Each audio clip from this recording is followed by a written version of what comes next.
उत्तर बिहार के दरभंगा एयरपोर्ट से यात्रा करने वाले लोगों के लिए लगातार खुशी की खबरें आ रही हैं। तो दोस्तों, बिना देर किए सबसे पहले हम आपको वो खुशखबरी ही सुना देते हैं। तो बड़ी खुशी की खबर ये है कि दिल्ली से दरभंगा और दरभंगा से दिल्ली फ़्लाइट की संख्या बढ़कर अब 4 होने जा रही है। दरभंगा एयरपोर्ट पर सबसे पहले फ़्लाइट शुरू करने वाली भारत की सबसे बड़ी विमानन कंपनियों में शुमार स्पाइस जेट अब यहां से अपनी फ़्लाइट की संख्या 2 के बदले 3 कर रही है। जबकि दिल्ली से दरभंगा और दरभंगा से दिल्ली इंडिगो कंपनी भी पहले से एक फ़्लाइट संचालित कर रही है। दोस्तों, हम कह सकते हैं कि स्पाइस जेट ने मिथिलांचल के यात्रियों के लिए होली का ये तोहफ़ा दिया है। अब हम आपको बताते हैं कि इस फ़्लाइट की बुकिंग कब से शुरू हो रही है और इसका किराया कितना है।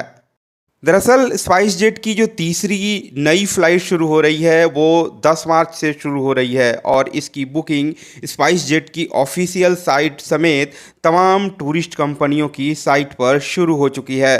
इस फ्लाइट का दरभंगा से दिल्ली का किराया 4,844 रुपये और दिल्ली से दरभंगा का किराया 5,559 रुपये निर्धारित किया गया है, जो तुलनात्मक दृष्टि से महंगा है।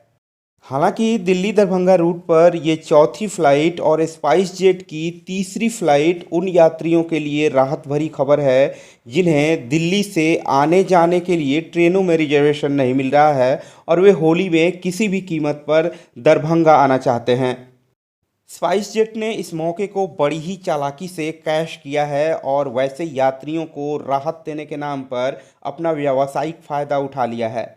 दोस्तों, हम आपको बता दें कि 8 नवंबर 2020 को शुरू हुए दरभंगा एयरपोर्ट ने उड़ान योजना के तहत संचालित भारत के सभी एयरपोर्ट को पछाड़कर यात्रियों की संख्या के मामले में पहला स्थान प्राप्त किया था। अगर हम कमाई की बात करें तो इस एयरपोर्ट ने उत्तर भारत और पूर्वी भारत के कई बड़े एयरपोर्ट को पछाड़ दिया था।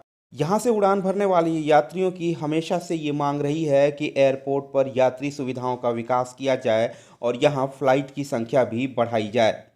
लोगों की ये भी मांग रही है कि इस एयरपोर्ट पर नई नई कंपनियों को उड़ान सेवा शुरू करने की अनुमति दी जाए ताकि कंपनियों में कंपटीशन बढ़े और इसका फ़ायदा यात्रियों को मिले। इसी को देखते हुए पहले से एयर इंडिया की फ़्लाइट शुरू करने की योजना पर यहाँ काम चल रहा है, लेकिन टाटा ने जब एयर इंडिया को ले लिया है तो वो गंभीरता से दरभंगा से कई रूटों पर फ़्लाइट संचालित करने की योजना पर काम कर रहा है। आने वाले समय में दरभंगा एयरपोर्ट से कई नई कंपनियों की उड़ान सेवा शुरू होगी। साथ ही इस एयरपोर्ट पर यात्री सुविधाओं का विकास करने का काम भी जारी रहेगा। मिथिला की इसी तरह की पॉजिटिव खबरें देखने के लिए हमारे चैनल को सब्सक्राइब करें, वीडियो को लाइक और शेयर ज़रूर करें।